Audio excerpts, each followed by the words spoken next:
everyday sentences that force a man to forget every other woman and go absolutely crazy for you? Hi, my name is Mirabelle Summers, and if you've ever wanted to know how to make any man you want fall so hard in love with you that it's actually embarrassing, then this video is going to change your life forever. You're about to discover an invisible yet all-powerful need in the back of every man's mind that controls literally everything he does, thinks, and feels. A need that, once you understand it, allows you to deeply connect with any man and get him to love, worship, and desire you above all others, in a way that no man is immune to. You'll also learn the 3 simple sentences any woman can use, yet less than 1% know about, that harness this same exact masculine need and use it to get any man to pick you out of a crowd and commit to you for good. Because as weird as this sounds, these 3 simple little sentences use a strange but staggeringly effective method called mental flooding that disables the critical part of his thinking and force feeds uncontrollable feelings of hungry desire and attraction directly into his subconscious mind, making his heart do somersaults of excitement in his chest every time he thinks of you, and causing him to fixate on you so deeply that no other woman will be able to satisfy him from that moment on. Even if you don't look that great, are much older, are a bit on the heavy side, and even if he's already pulling away from you or was never that interested to begin with. Oh, and the best part? These 3 simple sentences are so darn easy to use that a baby could do it. Which means if you watch to the end of this short video and put what I say into action the way hundreds of women have before you, then you will be able to make any man you want feel an immediate and uncontrollable flood of starving desire for you that puts every other woman to shame. And even the coldest, most disinterested man of them all will suddenly start to hungrily crave you, exactly like a hungry baby wailing and slobbering for a bottle. So how can I be so sure that what I'm talking about actually works? Well, because it worked on me. And in fact, my whole life exploded the first time I heard these 3 sentences out loud. Here's the story, and it starts with a shocking personal confession I've never told anyone before except my mom. I am a crazily diehard addict, but I'm not addicted to drugs, alcohol, or anything like that. Nope. I am addicted to something a lot weirder and way more upsetting. In fact, my weird addiction has made me into the least attractive and even physically ugly woman I've ever laid eyes on, because my addiction makes me pull out fistfuls and fistfuls of hair out of my own head. Yep, I turned myself into a baldy. That's my scalp just 1 year ago, and it's all because of a strange and incurable mental disorder I have that causes everyone who has it to yank out endless amounts of hair by the roots, no matter how hard you try to stop. Now, let me ask you something real quick. Now, I can't even begin to tell you the years of shame this disorder has caused me. Because no matter how hard I tried, no matter how often I went to bed crying and shaking and knowing that no man would ever want me again, I just couldn't stop myself from making it worse and worse. And through it all, I was told by countless professionals that there was no cure, no hope, and that I was destined to get balder and balder as the years went by. Now, by this point, you're probably wondering, why am I telling you all this, and how is it even useful to you anyway? Well, that's a great question, and here's the really great answer. I'm going to tell you about the weird old man who changed everything, which means right now I need to give you an extremely intense warning, because what I'm about to reveal now is both massively useful and massively risky.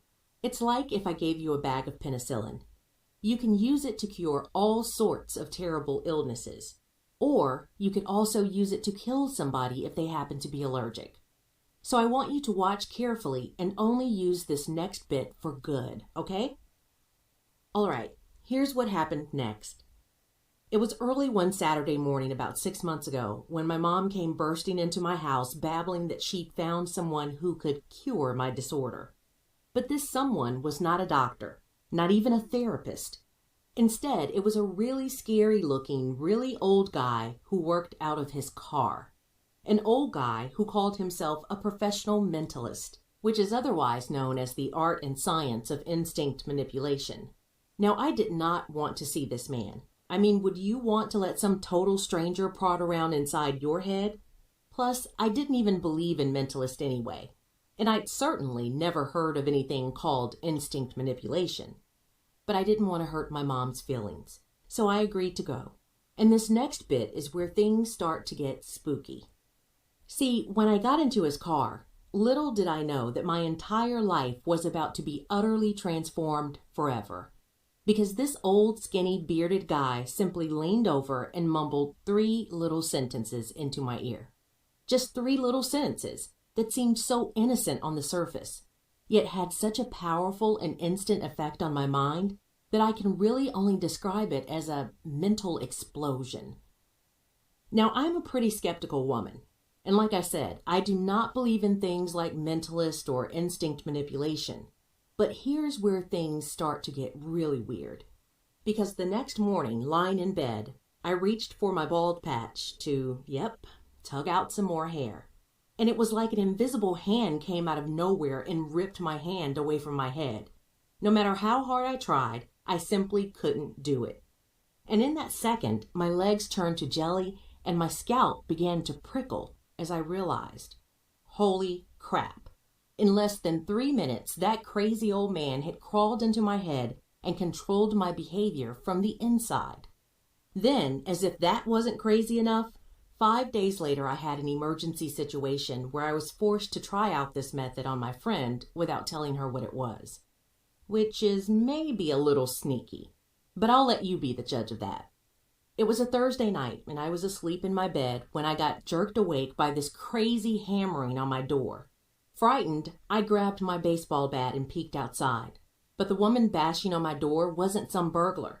It was my best friend Susan, looking like death warmed over. I dropped the bat, yanked open the door. She collapsed into my arms and let out this spooky wail. "John says it's over." So I sat her down and opened up my big fat mouth and immediately said the wrong thing. "Susan," I said, "I know things have been bad for months now. Or maybe a breakup could be for the best?" She stared at me with bulging eyes like I'd run over her pet cat. "But I still want it to work," she cried. "It's just that every time we start getting really close, he freaks out and pulls away. He's done it before and I tried to get over it, but this time he says he means it. Please help me fix it. I'll do anything." Seeing my friend in so much pain, I wanted nothing more than to fix her heartbreak. And that's when my brain came up with the craziest, stupidest, evilest idea I've ever had. "You should give those 3 sentences to her," whispered my evil thoughts. "If they worked on you, maybe they'll work on him too." I won't lie, I was scared, but I did it anyway. I took those 3 innocent-sounding little sentences and I told all 3 of them to her. She sat bolt upright like she'd been struck by lightning. "Really?" she said, her eyes like saucers. I nodded. "But do it now, before it's too late," I said. She gave me a scared smile and left. 2 whole weeks went by, and Susan was completely AWOL. And I started to freak out. What was happening? Where was she?